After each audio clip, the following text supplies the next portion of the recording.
Hello everybody, welcome back to my channel. We are doing another chit chat video, but this time I am in my car. So kind of a funny story. I actually tried to film this vlog already and I was at a different location and people kept coming up to my car and I was trying to edit the footage to see if it could be somewhat comprehensible, and there's just too many moments where I got interrupted while I was in the middle of saying something. So that whole video was a mess, but yeah, if you want to laugh with me, here's a clip of all the time someone walked up to my car. Figure out what I need to move on from, and there is a man walking behind my car. This is so awkward. What I was going through, and he was very supportive the whole time. Why do men keep walking by my car? I wouldn't want to do that either. And there's another person who's just walking by my car, and it's crazy. It's just so crazy. This person keeps walking by my car, and he keeps approaching my car again. Like, what the fuck? What are you doing, man? But, like, dual self. And why is this person coming back to my car again? What the fuck? But anyways, you need to put the work in to get it together. Like, what the fuck, dude? So yeah, that was really frustrating because I really wanted this video to be uploaded today, and today is Friday. That's usually when I like to upload these kinds of videos, but oh well, this video is coming out now, whatever day this will be. But anyways, I'm in my car and I wanted to chit chat about a lot of different things. So in this video, I wanted to talk about moving on, being alone but not lonely, breakups, and then most importantly, I wanted to talk about detachment and how you can detach from your significant other and your friends while also being your own person. So yeah, there's like a lot of things to talk about here. I know that as the year starts to wrap up, a lot of people try to reflect on the year or the years, especially if it's like a decade after something. Like, they'll look back at like what has changed in the last 5 years, 10 years kind of thing. And I am someone who loves to journal. I journal almost every single day and it has helped me immensely.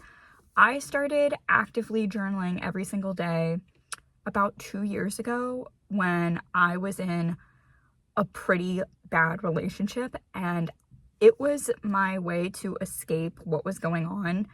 Instead of actually like working on the problems, I became very avoidant, and I just turned to journaling just so I could get all the thoughts that I wanted to out, but I couldn't say out loud. So it helped me in that sense. But when that breakup came, it hit me really hard. And even though I found some new friends and I reconnected with old friends, I had so much support, there was still so much pain from the fact that I wasn't able to stand up for myself. And that's something that I still struggle with. And like I was saying, as I am journaling and reflecting on this year, I realize I am still having difficulty speaking up for myself and moving on from the pain that relationship caused me. One of the prompts for my end of the year journaling has been something along the lines of what is something that I want to leave in this year and I don't want to carry into the next. And that for me is resentment. I struggle so much with resentment and not letting that turn me into a hateful, negative person.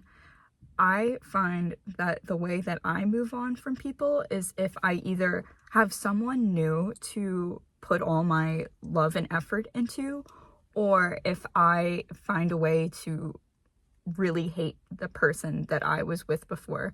And this isn't always relationships, like this can be friendships too. I definitely had a horrible, horrible friendship breakup from years ago that still hurts me to this day. And even though it doesn't have the same amount of power over me as my previous breakup does, there's still so much hate that comes out. Like, whenever someone brings it up, it's almost like a trigger for me to just be like, rah, rah. And honestly, it's not good. It's not good for your mental health to feel that way all the time. But that doesn't mean that you're not valid for feeling that way. Like, obviously someone hurt you. You shouldn't have to suppress that. And I think there's healthy ways for that expression to be cathartic without it coming out in a way that sets you back to square one, where you're obsessively thinking about how much you hate this person and how much you almost, like, sometimes you want to get revenge, and then sometimes you're just like, oh my gosh, like, I hate this person. I'm obsessed with hearing new things about them because I can't wait for karma to hit, you know, that kind of thing. So yeah. So the concept of moving on, what does that mean to you? Like I said, for me, I can only move on if these two things happen. But when it really boils down to it, like, how do you know that you've actually moved on from something? Is it because you're not thinking about it anymore? Or is it because you feel differently about the situation? Or is it because it's so out of your life and that situation isn't even something that can be presented to you anymore, so you don't even have to think about it? And going with that, have you even moved on? Have you even tried to work on yourself? Or have you just been like, I'm gonna box this up and not worry about it? So there's so many ways that moving on can be interpreted, but truly, when it boils down to it, I personally feel like moving on is an ever-going process, and you're not fully done completing that ever. Like, I think the reality of it is that you're always somehow going to be reminded of something from the past, whether you intend for that to happen or not, and how you react to it is the big foundation of how much growth you have gotten from this moving on process. I hope that makes some kind of sense. Now that that's out of the way, let's talk about the biggest thing that's the most difficult to move on from. Personally, for me, I think that is breakups or like whenever someone's leaving. It doesn't have to be a romantic thing, but friendship breakups, romantic breakups, even family breakups, like that one is really difficult. That's harsh, but yeah, all these things about moving on from a person, they impact you more than moving on from a situation per se. You can be hurt by a situation, and that's so valid, and people can empathize, sympathize, and understand where that place of pain comes from.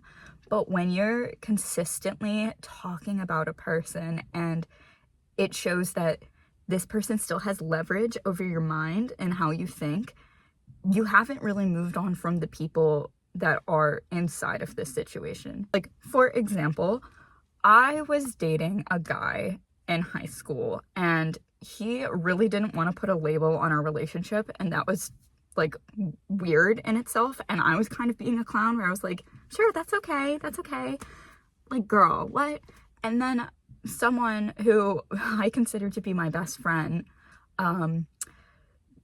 she ended up dating this guy, and she wasn't telling me that this was going on behind the scenes. I came back from a family vacation, and that's when she decided to tell me. This situation broke me. I mean, I was besides myself. I immediately threw myself into the arms of so many of my friends. Like, I was just a mess, and it was so hard to go through at the time.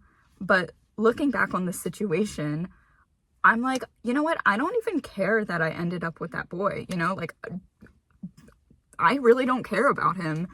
But what really hurts is my friend. Talking about that with others is making it more difficult for me to process, because I feel like I have to prove why I'm hurt. And that's something that needs to be sat on, you know? You need to think about that. Like, when you're reacting to this situation or hearing this person's name, are you reacting in a way that's mature? Are you taking a step back to think, like, am I only reacting in one specific way, or am I reacting in a way that's different from the person that I was when this first happened? While we're on the topic of breakups, I'm going to tell another personal story that also kind of conceptualizes this concept of moving on. I got out of a 3-year relationship 2 years ago, and I started dating my boyfriend now, and I have never been happier. I know a lot of people try to like prove like, guys, I promise I'm happy, but genuinely, I am so grateful for the person that I have in my life. He is everything that I could have ever wanted and ever needed, and he has shown me how to grow in a healthy environment where I don't feel like I have to prove myself to him or I have to prove how bad it was. He lets me get my thoughts out, and even if it can be exhausting for me to talk about the same thing over and over, he really helps me redirect where I want to put this energy, and I am just so grateful for that. I'm so proud of the person that he is, and I could go on, but that being said, when I entered this new relationship, it kind of became surreal for me, where I started to realize, like, wow, I'm actually in an environment where I feel safe and I don't have to feel defensive all the time. Why is that? And that's because that's an effect from my last relationship. I never felt safe with this person. And after recognizing that and realizing how much damage that has done to me mentally, I feel like I have to constantly express and tell everybody about what I'm learning about myself now. In my reflection of that relationship and how it impacted me, I noticed two really big things, which I mentioned earlier, which are how lonely I felt during that time and how I haven't detached from that person. And these are some really big and like complex topics to talk about, so I'm going to try to sum them up the best I can. But a big phrase for people in my age bracket is you can be alone but not lonely. And that concept kind of, it's like the idea that you want to foster independence and you want to prove, not exactly prove, but you want to display your independence, show that you can be alone and you can still have connections outside of people, but you have your own space and your own boundaries for yourself. That being said, I am a person who really values my alone time, so being alone to me is like the best thing ever. Like, even now, I feel like I'm so myself. I'm talking to my phone as I'm making this video, but I don't feel lonely. I don't feel like I have this idea of abandonment, and it's not like in this moment I'm yearning for someone to be with me. I'm so grateful that I get to be alone and get to do stuff like this on my own, because it feels like I'm doing something for me. But getting back to the point, when I was in that past relationship, I felt very avoidant because I knew there were so many issues at stake and there were many conversations to be had where I had to convey that I felt disrespected.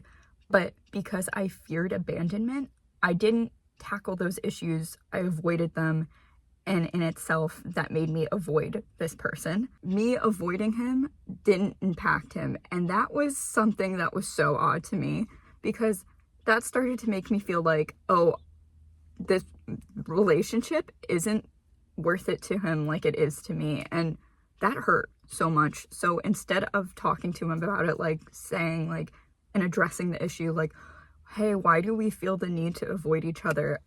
We both just went into our own little spaces and wouldn't talk, and weird things happened. And instead of talking about that too, we were just kind of like, oh, good, this might mean that the relationship is going to end sooner.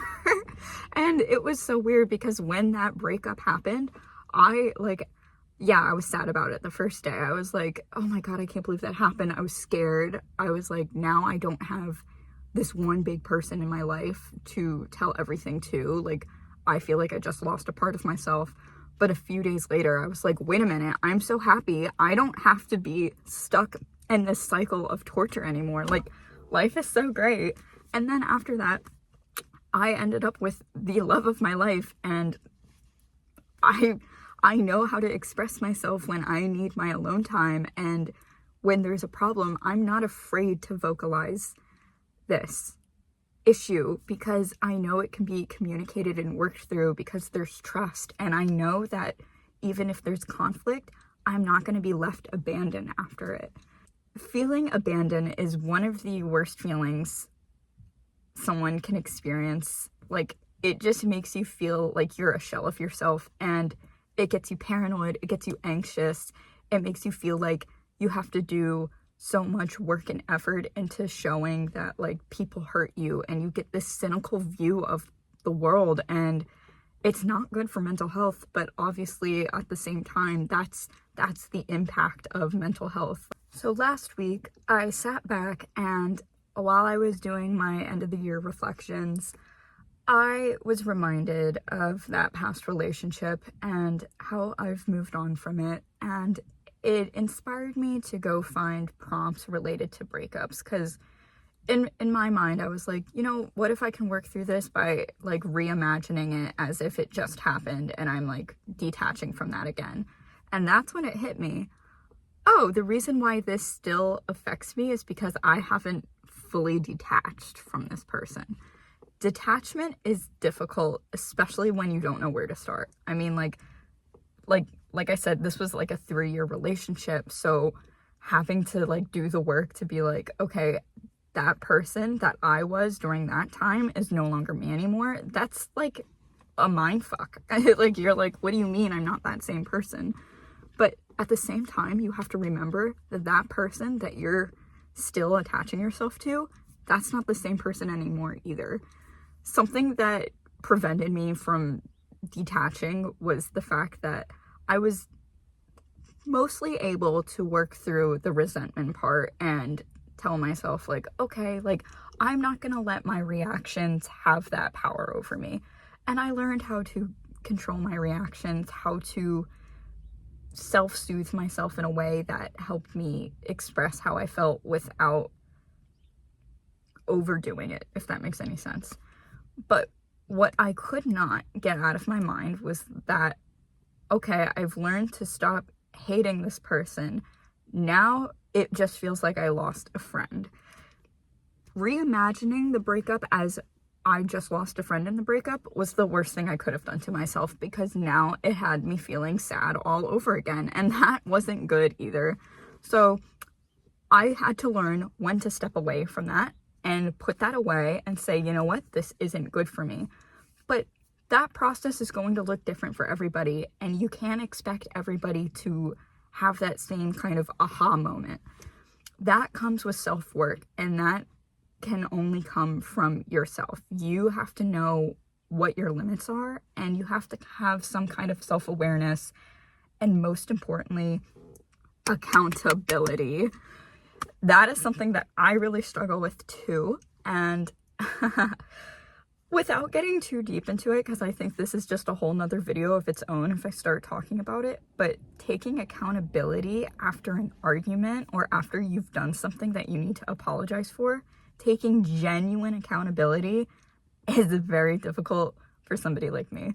Once you learn that accountability doesn't mean that you're a bad person, it's going to change your life. I swear, because that took me a while to figure out. But once I learned that I can apologize and also own up to what I've done, and people choose to reject or accept that apology, it starts to like reframe the way that it's presented. I'm kind of word jumbling, but like, say you say sorry to someone and they reject it. That's okay. That's still okay, because you did the right thing by showing that you acknowledge that what you have done was not the best thing to do. Did that make you a bad person? No. Did you do something bad? Maybe. Are you owning up to it? Yes. And by owning up to it and becoming more self-aware of stuff like that, you have so much power and potential to change your life through that way. If you don't change the way that you act, even after a very serious situation happens, nothing's going to change. But at the same time, if nobody's accepting your apology, or if the people around you aren't like giving you some kind of lenience or some kind of push, like, okay, you're doing good, or they're not giving you the validation that you need or that you want, that's not going to change either, unless you start shifting to a new era of yourself where you become more powerful, you become more accepting of change. And change can be really scary. As the seasons change and we're thinking about moving on and we're entering a new year, that can be so so terrifying and paralyzing because maybe you don't want to let go of that. Maybe you're still holding on to a situation or a person because they were a big part of this year or the past year or the past era of yourself, and you don't want to let go of that because it makes you feel sad. But own up to it. Allow yourself to feel that way. It's valid for you to have these kinds of emotions, and it's valid for you to have your own ways of how you can deal with that. But what's most important is that you grow from it. Growth is always going to be a part of life, and the seasons aren't going to stop just because you haven't grown. While I don't think it's exactly good for everybody to be avoidant, I think it's good for a lot of people to have their own space without the idea that somebody's presence can impact how you think. I think it's good for some people to self-isolate for a bit just so they can reflect on themselves and if there's something that needs to change, especially when it comes to the idea of attachment, because you need to be able to detach from people and situations in order to help yourself grow, especially when it comes to friends too. Like, my goodness, I adore my friends, but sometimes I find myself slipping into this cycle of constantly needing validation from my friends and others because I'm putting so much energy into their life that I'm neglecting my own. And because of that, I'm not getting any of the validation that I need. So instead of trying to achieve that validation from other people, you have to find ways to validate yourself. That's something that I'm still learning to do. I don't have the full answers on that, but recognizing that has given me this push to start doing things for myself. And I'm not letting people stop me just because I'm worried about their perception or what they're going to think. And, you know, this can be situational. Obviously, if you're going to do something that is going to impact people negatively, yeah, other people's perceptions might matter in that. But that's not what I'm talking about. I'm talking about, like, go do the thing you've always wanted to do. Go start the project that you want to go do. If you have the time to be alone, value that. Be grateful for it. And telling yourself simple affirmations like, I'm grateful that I get to be alone today, really changes your mindset, because instead of focusing on, it's so sad that I'm alone today and I don't have somebody to comfort me, you're giving yourself power by saying, I get this alone time. I'm going to use it to the best of my ability. Even if you have a day where you don't do anything at all, that's great, because rest and relaxation is a part of growth. Thank you guys so much for watching this video. I know that was a whole lot of words to process, and that was a big rant about a bunch of different concepts, but I have been spending so much time figuring out how to get this all in one, and I feel like this is the final take where I'm like, yes, I finally got it all together. So I'm proud of myself for doing that right now too. So yay. And I'm hoping that I can send some good energy and good vibes to anybody that's watching this. I really appreciate it. It means so much to me. And if you would like to see more videos like this, please let me know. I read every comment and I appreciate every single view. So thank you, thank you, thank you. I will see you all in the next video. And as this year comes to a close, I hope we all have something to celebrate. So yay, yay. All right, thank you. Bye.